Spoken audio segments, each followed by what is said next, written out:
Welcome to Nerds Amalgamated, a podcast that covers the latest events in science, pop culture, and gaming. I'm the professor, aspiring game developer, sci-fi aficionado, and completely and undeniably a geek trying to take over the world.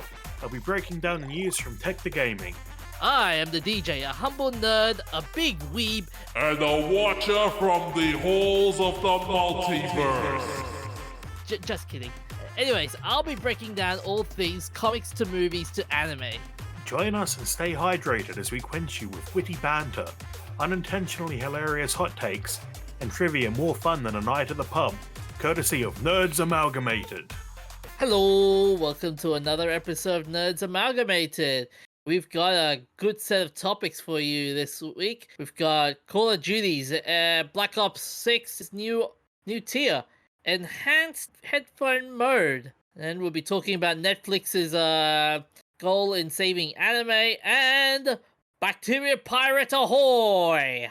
So first up, Professor, you've got a story of the Call of Duty's new tier. Yeah, a paid enhanced headphone mode, which is basically pay-to-win audio. Okay, so what's this tier? Does that mean I get to invade into someone else's headset and just listen to what they're saying? No. Oh, crap. So, you know, a lot of games have 3D audio, where you can tell by the way it sounds where something is going on in relation to your character. Uh-huh. Well, there's a company called Embody who focus on creating those sorts of things. Using AI, I'm not sure how they use AI for that, but that's what their material says. So they reckon they've got an advanced 3D audio algorithm that you can pay $20 a month. Sorry, not a month. $20 for, I think it was 5 years. Wow. So it's not like a terrible cost, but you are talking about this on top of Black Ops, which is already going to cost you a lot of money. What is it now? Black Ops 6 now, if I recall, it's how much is it? It's $100 or something like that? Yeah, if not more than that. Oh, yeah. I'm just trying to pull up Steam so I can check. Yeah, fair enough. Anyway, while that's loading, basically the idea is that they can simulate 3D audio using something called a head-related transfer function. So many complicated names. Yep. Okay, Steam's just loaded. Let's look up. Black Ops 6 is going for 110 Aussie dollars. Oh, fuck. So I just looked up Wikipedia on the head-related transfer function, and it's basically a response that characterizes how an ear receives a sound from a point in space. As sound strikes the listener, the shape and the size and shape of the head, ears, ear canal, density of the head, shape of nasal and oral cavities all transform the sound and affect how it is perceived, boosting some frequencies and attenuating others. Yeah, so your head is uniquely shaped. Okay. Especially those of you who were born with a bit of a soft spot or were dropped as babies, or I'm not naming names, but DJ. Uh-huh. Nah, just messing with you. Anyway, your head is a unique shape. Yeah. And the way that your head is shaped affects how you hear things, which then your brain adapts to your own head and can figure out what direction something is coming from by the shape of your head. So it's basically just what's that calibrating. So it's a calibration tool. Yeah. This whole thing. So in the past, when I've experimented with HRTF in games, you've had to use it would play you a sample of audio and you'd pick the one that most met a particular goal, and it would use that to generate a generic model of what your head would look like. What seems to be different about Embody's one is that they scan the shape of your ears and head, presumably using a camera, and generate a personal HRTF model. Oh, so this system, it's a paid extra.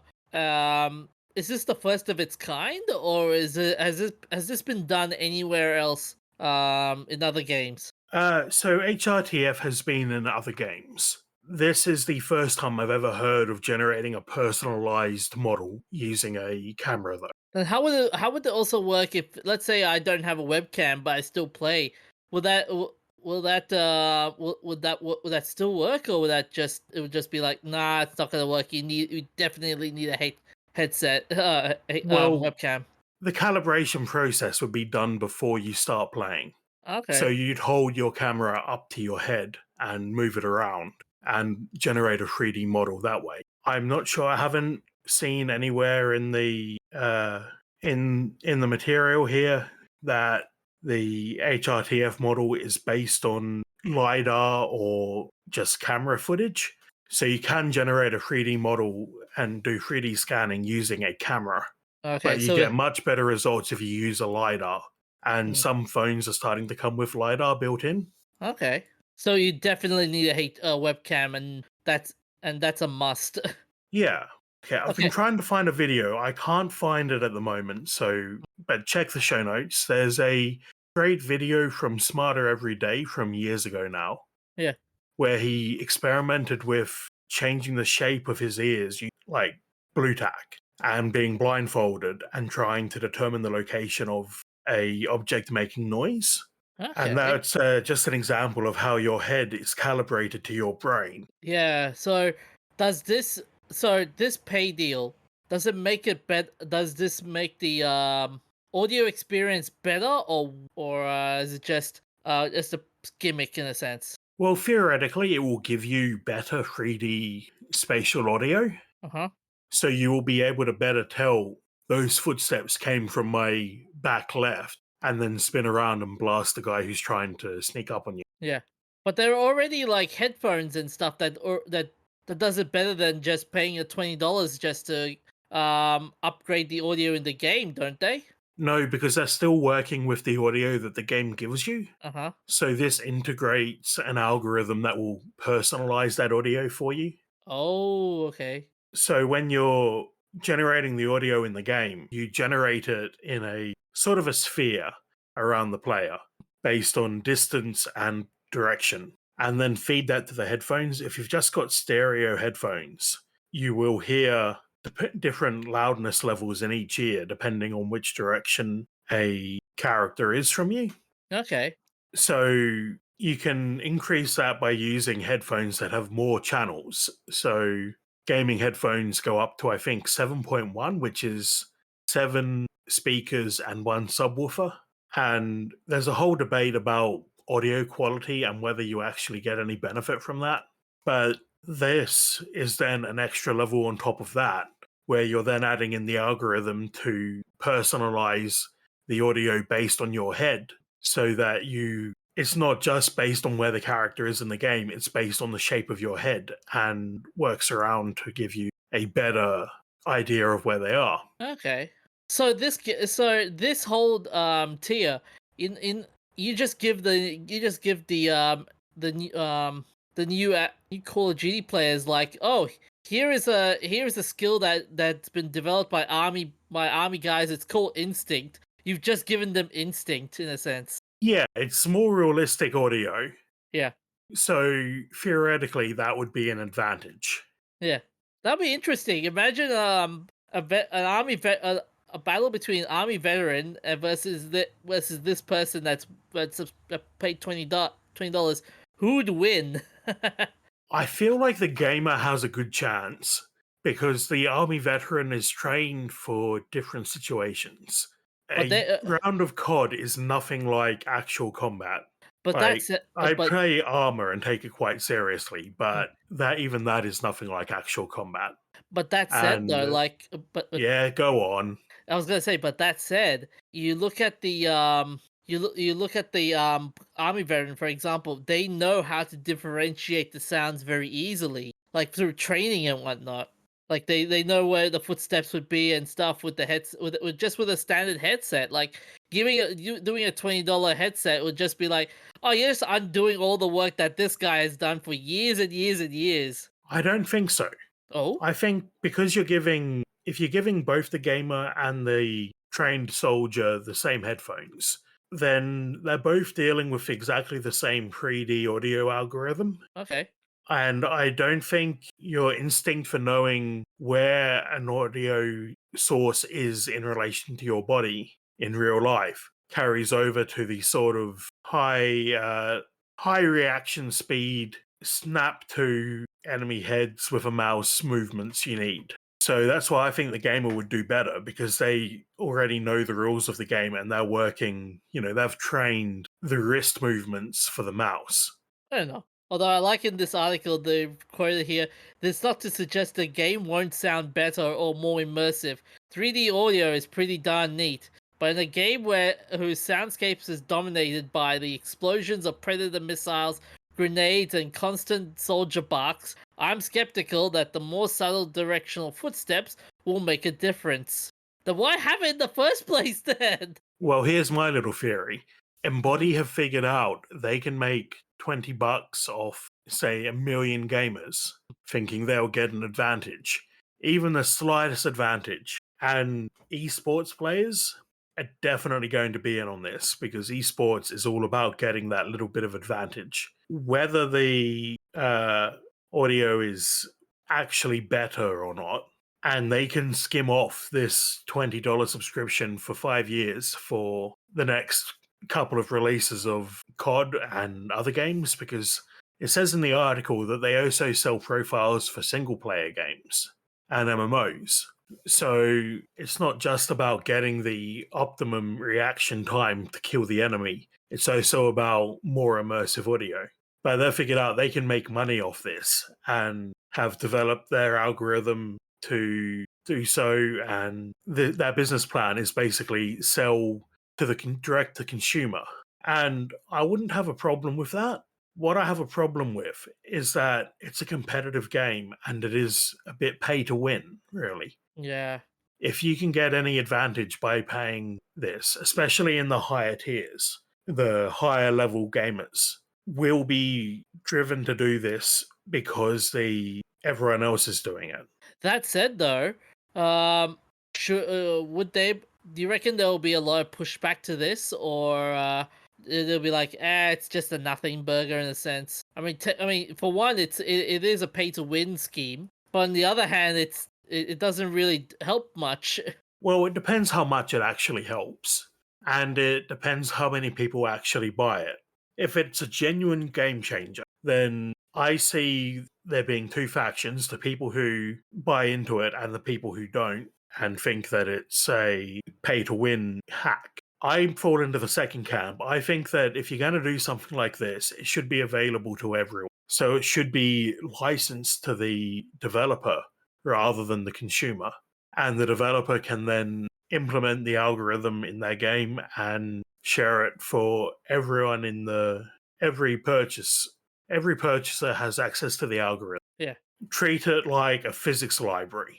When you're developing a game, you don't create everything from scratch. You go out and you buy things like physics libraries or audio libraries, things that help to streamline development, stop you from having to duplicate work someone else has done. And for complicated things like physics and audio, that's a whole bunch of effort you can put into making the game better. So I think these advanced HRTF algorithms should be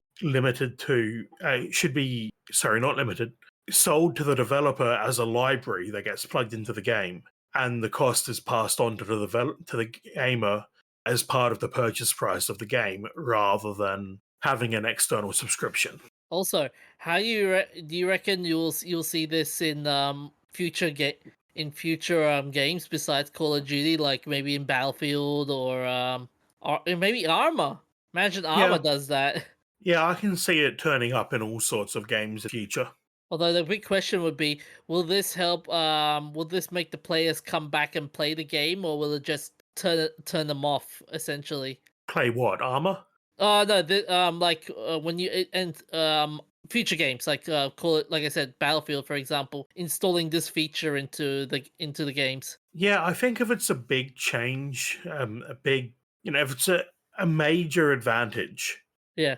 for immersion and competitive ability, I think it'll keep people in the newer games rather than going back to play the old ones. Yeah, it'll be interesting if it gets to mainstream. Like, okay, you go to the options. There's enable enhanced headphone mode, and yeah, that'll be interesting. I mean, it's in COD, so that's pretty much mainstream already. Everyone plays COD except for me, apparently. See, the funny thing with COD is every time COD comes out, it's like a public holiday. Well, COD or GTA. It's either COD or GTA. It's a public holiday. Everyone just goes crazy on that day. But the last line of the article, they also said the enhanced headphone mode will work on all platforms, and if you want that universal profile, it looks like activating will be as simple as flipping a switch in the menu. Yeah, so that's for a generic HRTF algorithm. You don't have to pay for that one. You have to pay for the personalized scan of your head. Yeah, mind you, this is $20 US, so that'll be how much in the Australian dollars? That'll be about 50 Hey, bucks. $30? I don't think it's that bad at the moment. 30, 35, 40 maybe? Yeah, a second. It is about $30.26 Australian. Okay. So it's not too bad. I mean, I could buy a whole other indie game for that price. Yeah, fair enough. But yeah, hopefully, let's just hope this new feature saves Call of Duty like how Netflix is saving anime at the moment. Terrible. Oh yes. So in a massive new report, Netflix has revealed how it's saving the anime industry. According to I'm gonna say this name badly. Bankatsushin, the Japanese agency for cultural affairs, they invited Netflix to give evidence on the appropriate compensation in the digital transformation era. Netflix reported its own efforts and necessary ones to ensure the entertainment industry's sustainability. It raised the issues of animator working hours far higher than the nation's average, with some reports suggesting between 198 to 225 hours a month. The animators also have lower wages than the average worker in Japan, and this has reached attention from the UN, which pointed out exploitation in the anime industry this year. So Netflix spoke of its efforts, claiming it pays fair prices for the anime it licenses and ensures that these prices are passed down not only to a series primary anime studio, but also to subcontractors and freelancers. So that's an interesting pay scheme. So Netflix is saving anime by paying people properly? Yeah, that looks like it. They've also said They also said upholding pay and standards, particularly further down the anime chain. They've also Netflix has mentioned that in 2020, by animation director Nishi Terayumi, who was famous for his works in Jujutsu Kaisen and JoJo's Bizarre Adventures, for its significantly higher budgets worth twice or three times the amount for a regular anime, but added that this won't be passed down to creators. Just this year, the lack of industry viability down chain provoked multiple serious legal concerns. A sanctioned North Korean anime studio was involved in Dahlia in Bloom's production. A child also claimed to have worked on Isekai Onsen Paradise anime this year, attracting widespread attention and outrage. Hold on, child labor in anime? Yep. Yep.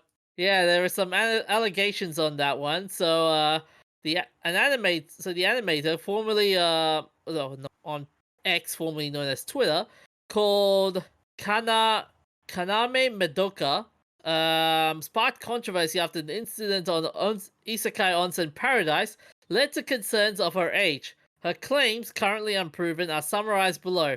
Despite purporting to be a 14-year-old person, this person worked for her uncle who had received work from Wolfsbane, the studio co-animating the Isekai Onsen Paradise anime.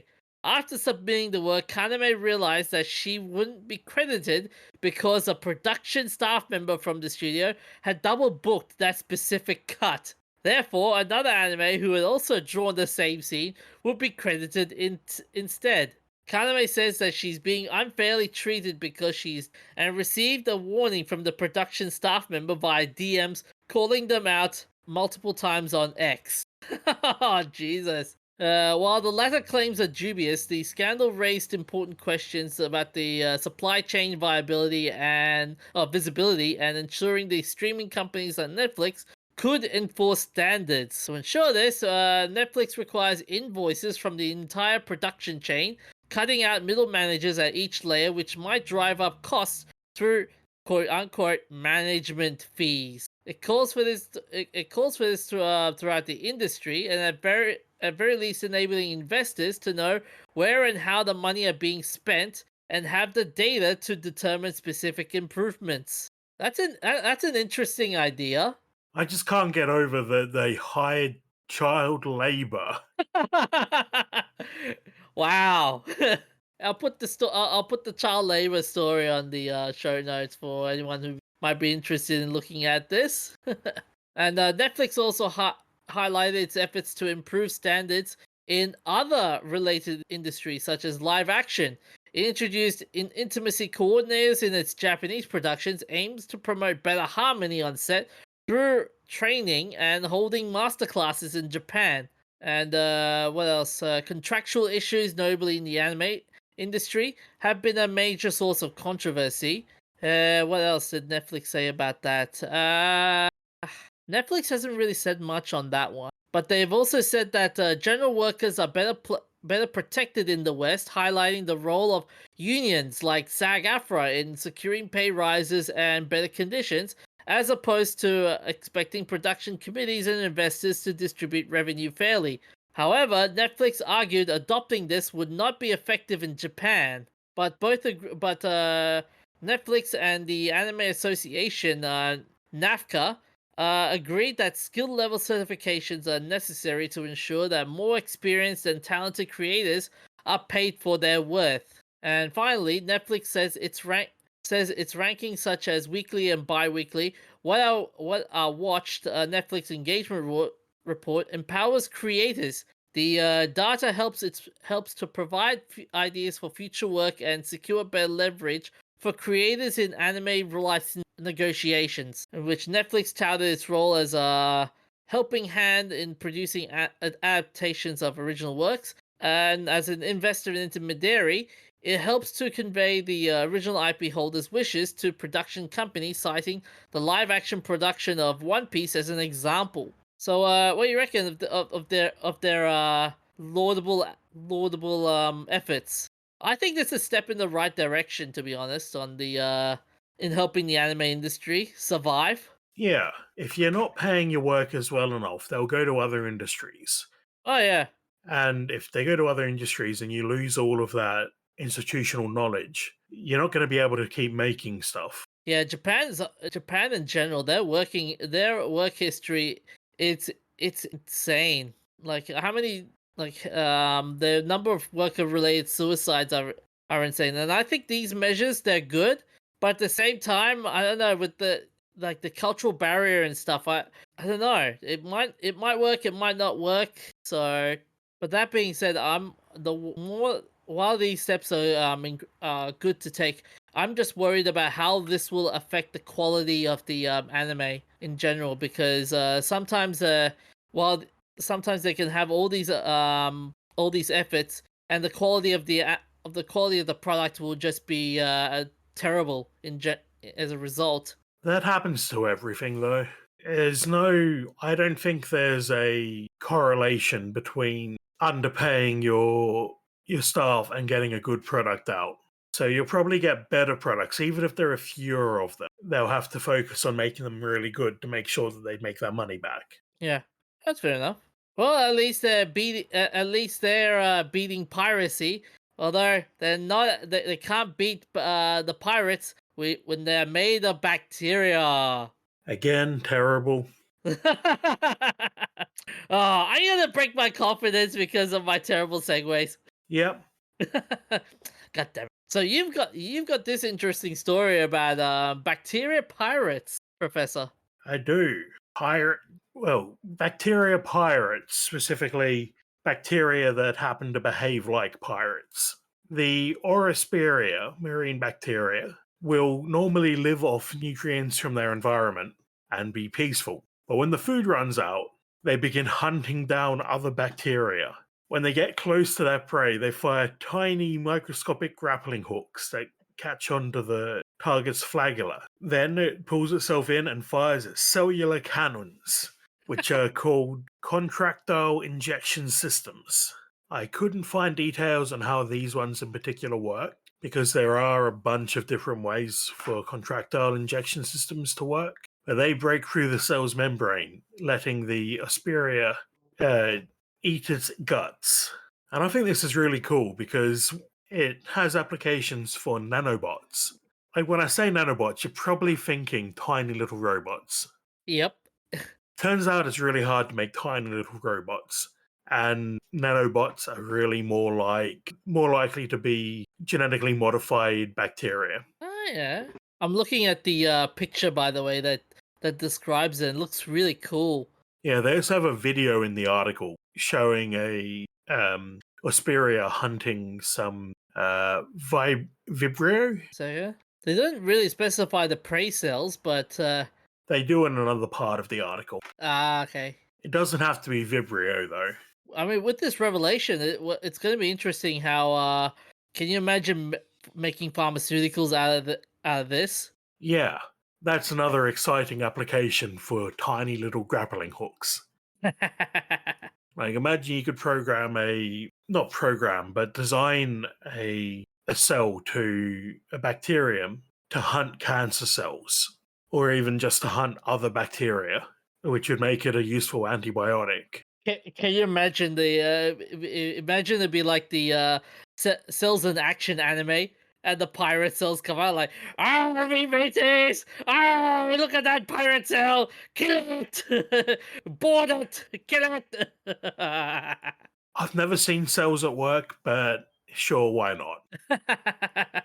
Oh, that's a good show. That's a good anime to watch. It's either cells at work or cells in action. I have to find out. Oh yeah, cells at work. There it is. See, my big interesting question for this sort of innovation would be, can you see it in any other with other diseases doing that? You mean other bacterium? Yeah. I mean, is it only Yeah. just this bacterium, or are there other bacterium doing this? There will be others doing it. And there's a whole world of nanotechnology that can be based on existing bacteria. You know, why reinvent the wheel? I've posted the full report on the on our show notes, so for those interested, they could have a look at it. There we go. And can you imagine? Imagine if they make they, as you said, nanobots with this sort of with this sort of work. Can you imagine it infecting others using that sort of way? Like, oh no, it just touched it touched the bacterium. Now it's all metallic and I don't spreading. follow. Oh, sorry, I'm just thinking of like how imagine you have a techno-organic virus, and it all of a sudden infects you. I'm thinking of that sort of way. Yeah, too much sci-fi and not enough actual sci. Oh, damn it. So anyways, we'll be back after a short break, and we're back with our shout outs and wacky movie. So on to our shout outs. So on the 14th of October 2024, Philip Zimbardo passed away. Now we've spoken about this guy, haven't we, before? Yep. He made it into a messed up moment for the Stanford prison experiment, Oh boy. where he created a simulation of a prison and basically told the guards to go and abuse the prisoners. And wrote a book about it too. Yeah, it's a well-known historical psychiatry or psychology experiment. I can never And tell. it's a horrible one. I can never tell the difference between psychology and psychiatry. I always thought they're both the same for the Well, longest time. psychiatry is more about the chemicals. Psychology is more about the way of thinking. Okay. So with the Stanford prison experiment, so he wrote a book about called Lucifer effect, and characteristics could play a role in how violent or submissive actions are manifested. It also says that humans cannot be defined as good or evil because we have the ability to act as both, especially according to the situation. One example he pulls up is the Abu Ghraib detention center, which the defense team, including Gary Myers, argued that it was not the prison guards or interrogators that were at fault for their physical and mental abuse of detainees, but the government itself. Yeah, the it's been used to justify a bunch of stuff, just like the Milgram. Yeah. But this also reminds me of, I don't know whether you're familiar with it, the Nuremberg trials as well, where the Yeah, if I recall, I like, believe the Milgram experiment was actually referenced at the Nuremberg trials. oh, okay, that'll be interesting. Yeah, the Milgram experiment is the one where they had someone. They were basically testing how far an authority figure can convince the average person to go. They had a person in a room with an actor in another room, and the person in the room had a control panel that they were told would zap the person in the other room with electricity. Oh, yeah, and then they amp it up a bit, and when they amp it up, the actor will just go, "Oh my god, it hurts," making the other guy feel guilty. Yeah, and the eventually the actor would pretend to die. Oh yeah. And the point of that experiment was to try to find out whether people would do that sort of thing because they were told to. Hmm. You know, basically killing a person just because the authority figure said. Yeah. In this report, according to Zimbardo, he says good people can be induced, seduced, and initiated into behaving in evil ways. They can also be led to act in irrational, stupid, self-destructive, antisocial, and mindless ways where they are immersed in total situations that impact human nature in ways that challenge our sense of the stability and consistency of individual personality, of character, and of morality. That's one way of putting it. And in the in the Journal of American Medical Association, there are seven social processes that grease the quote slippery slope of evil, such as mindless taking the first small step, dehumanization of others, I hate this word. Individuation of self, and which is also known as anonymity. You're still not even close. I know. Diffusion of personal responsibility, blind obedience of authority to authority, uncritical conformity to group norms, and passive tolerance of evil through inaction or indifference. These are like the seven deadly sins of how to be an evil person. Yeah. So, a cause of his death has not been provided, and Zimbardo is survived by his wife Christine Maslach Zimbardo, 3 children, and 4 grandchildren. On the 27th of October 2024, it's the 15th anniversary of League of Legends. Ah, League of Legends. What a fun game. An effective containment program for all the toxicity on the internet. Okay, which is more toxic, you reckon? This game, Call of Duty, or Halo? Well, nobody plays Halo anymore. True. But then there's always old school Halo. Yeah, the only time I've ever heard someone complaining about toxic gameplay is League of Legends. Ah, I okay. think the design of the game is such that it encourages a certain level of toxicity that you don't get with other games. Yeah, that's true. Things like being locked into a match for half an hour, even when things start going poorly, if you've got one player who's throwing the match, you know, a Hmm. troll. And even if you don't, if there's someone who you feel like isn't pulling their weight, then you're going to get angry at them and you're stuck in the match with them for the next half an hour. Oh, I've experienced that when I was playing Dota at one point. Oh man, it was like to be trapped in a room with your most hated workmate for 5 hours. Yeah, from what I've heard, Dota is better about the toxicity these days anyway, because they've got measures in place to help avoid that. I think it depends on which server you play under. Like if you play on like a different country server, it's totally different from another country. So it depends. But yeah, this game was Yeah, you created in don't get 2000. Chinese cheaters outside of the Southeast Asia server. Oh yeah, oh yeah. So this game was inspired by Dota, a custom map for World of Warcraft, for Warcraft 3. Sorry. Riot's founders sought to develop a standalone game in the same genre. This game was released in October 2009, and it's a free to play game, and it's monetized through purchasable character customization. So there are different modes to this game. There is the Summoner's Rift, which is the main game, which is basically a team of 5 pushing through the enemy base to destroy their nexus. There are others like Aram, for example. And yeah, as you were saying, the game is infamous for its toxicity, in which a survey done by the ADL indicate that 76% of players have experienced harassment. Riot Games have acknowledged the problem and responded that only a small portion of the game's players are consistently toxic.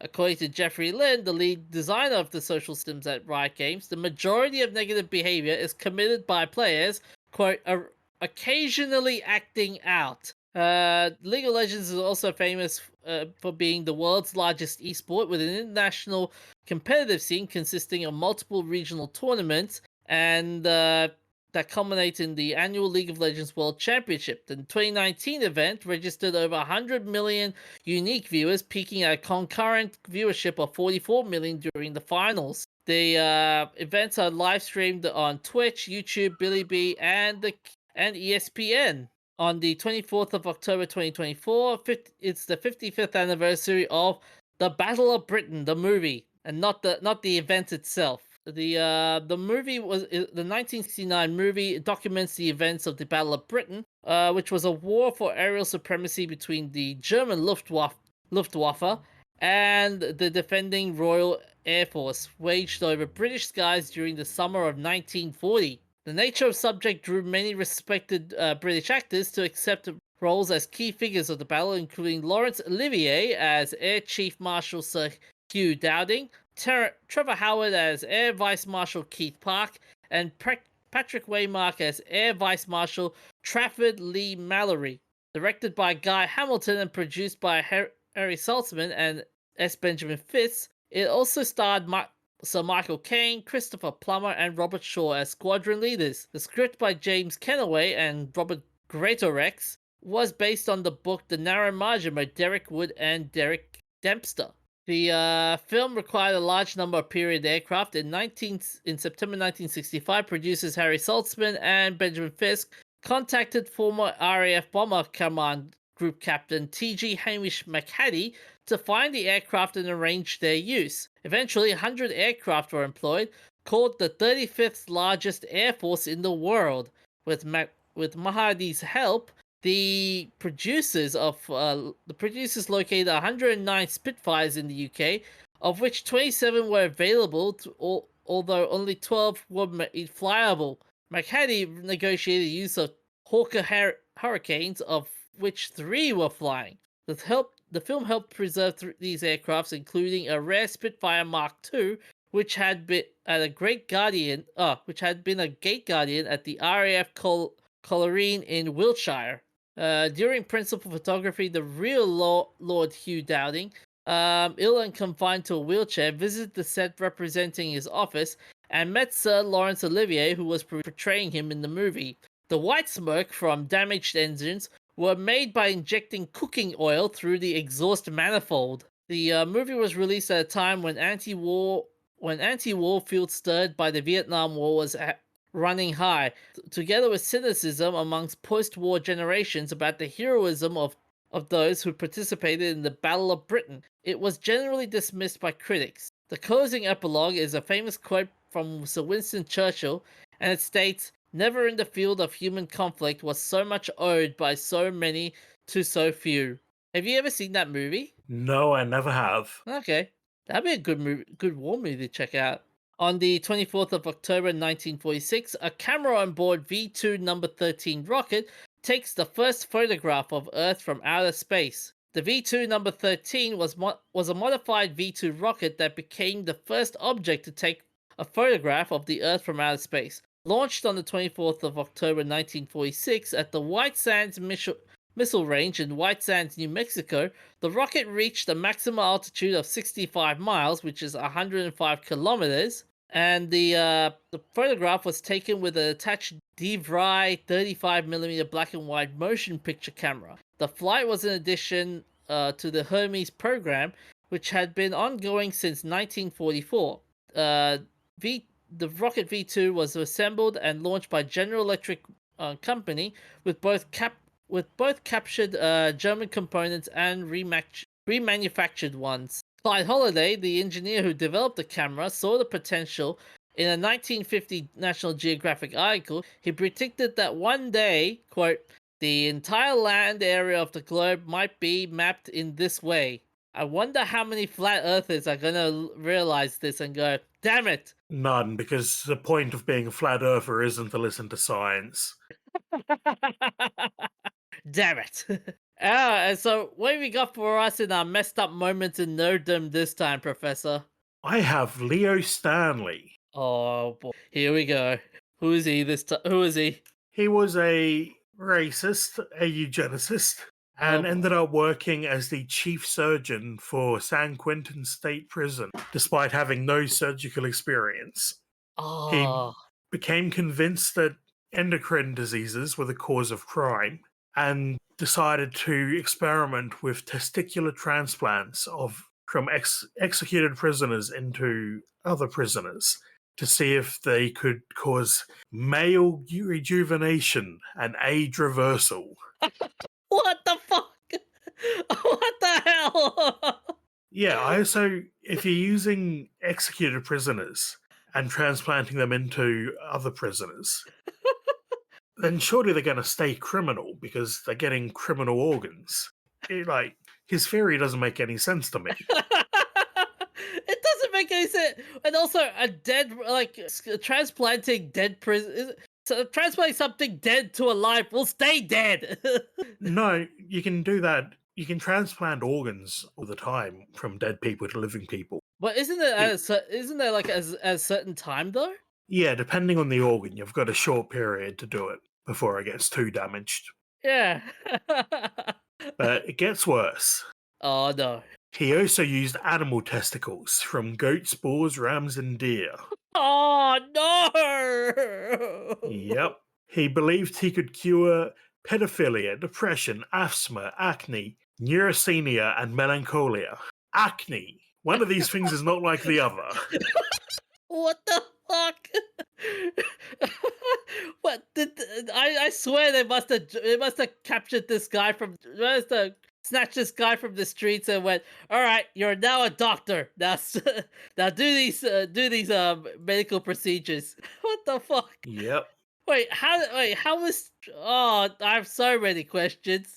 It gets worse. Oh no. He would also sterilize gay and bisexual inmates and was convinced that the right to bear children would be reserved to the fit. And the grossest part, he would inject ground up testicles into the abdomens of inmates. Why?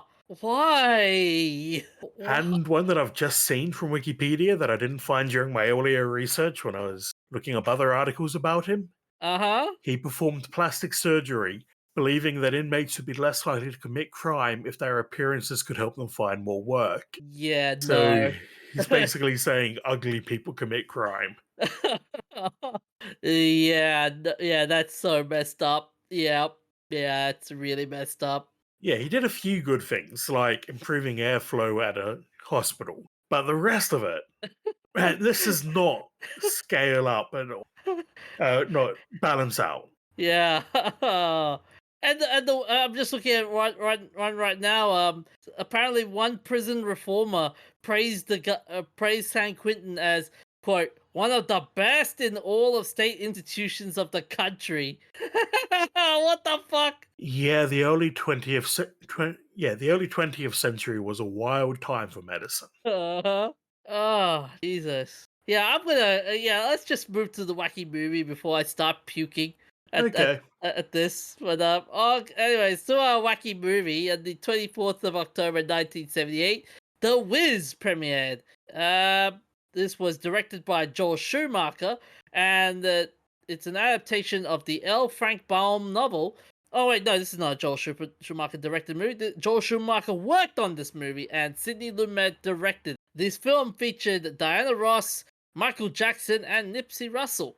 And this is the plot summary. A 24-year-old kindergarten teacher, Dorothy, born and raised and still working in Harlem, is celebrating Thanksgiving with her extended family, but she doesn't seem to be thankful for much. She lives in a sheltered life and is shy and unfulfilled. When she gets caught in a snowstorm while chasing her dog Toto, they are transported to the mysterious land of Oz, where she's informed that the only way she can find her way home is through the assistance of the powerful wizard in the Emerald City, as she searches for him by easing down the yellow brick road. She befriends some creatures who faces problems in their lives. In their quest to find the wizard, they also face Eveline, the equally sister of the ever mean, the Wicked Witch whom Dorothy inadvertently killed when she arrived in Oz. Eveline might be their biggest obstacle.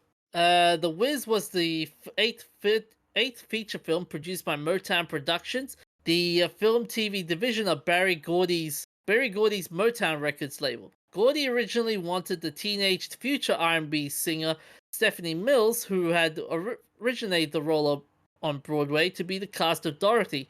When Motown star Diana Ross asked Gordy if she could be cast as Dorothy, he declined, saying that Ross, then 33 years old, was too old for the role. Ross went around Gordy and convinced executive producer Rob Cohen at Universal Pictures to arrange a deal where he could produce if Ross was cast as Dorothy. Gordy and Cohen agreed to the deal. Pauline Kael, a film critic, described Ross's efforts to get the film into production as perhaps the strongest example of sheer will in film history. Michael Jackson, a former Motown star and a close friend of Ross, was cast as the Scarecrow. By the start of development, he and his brothers, the Jacksons, with the exception of Jermaine Jackson, had left Motown for Epic Records in 1975. After the release of their 10th album, Moving Violation, Michael had yet to release a solo album since Forever Michael. Jackson was dedicated to the Scarecrow role and watched videotapes of gazelles, cheetahs, and panthers in order to learn graceful movement for his part. The long hours of uncomfortable prosthetic makeup by Stan Winston did not bother him. Man, Michael Jackson as the Scarecrow. Yeah, I could see that. Yeah. Just Wait, are we talking like, what year was this movie? 78. Yeah. So we're talking Black Michael Jackson. Yep. Before he had all the surgery and the vitiligo and... Yep. he looks a lot more scarecrowish in his later years. Oh, yeah, the first song that Michael Jackson sang, You Can't Win, was originally written for the stage version for the Winkies to sing to Dorothy about the futility of escaping from Eveline. The song was cut from the stage version in previews, but was included in the film as Scarecrow's song. Joel Schumacher used his connections in the fashion industry to procure the hundreds of costumes used in the Emerald City sequence. This was also Michael Jackson's film debut. And you're about to be arrested. God damn it! You'll never take me alive! Joel Schumacher's script for The Wiz was influenced by Werner Erhard's teachings and his Erhard seminar training, as both Schumacher and Diana Ross were proponents. The speech delivered by Glinda, the Good Witch, at the end of the film, and the song Believe in Yourself are particularly laden with EST concepts. This movie changed Dorothy's shoes from ruby slippers back to silver slippers, as in the original Frank Baum story. Possible reasons include using Baum as a source material and not the 1939 Wizard of Oz movie, and the silver slippers better matching Diana Ross's complexion and costuming. The Wiz also had two good witches, a dapper Pearl and Glinda, like the original books, but not in the 1939 film. And the Scarecrow's nose tip in the piece of brown paper that holds a Reese's peanut butter cup. Actually, now when I think about it, I could totally see Michael Jackson just moonwalking through the yellow brick road. Anyways, that's all we have for this week. Where can they find us, Professor? Everywhere. Oh, On that note, stay happy, stay nerdy. See you guys. Look after yourselves, stay hydrated, and we will see you next time.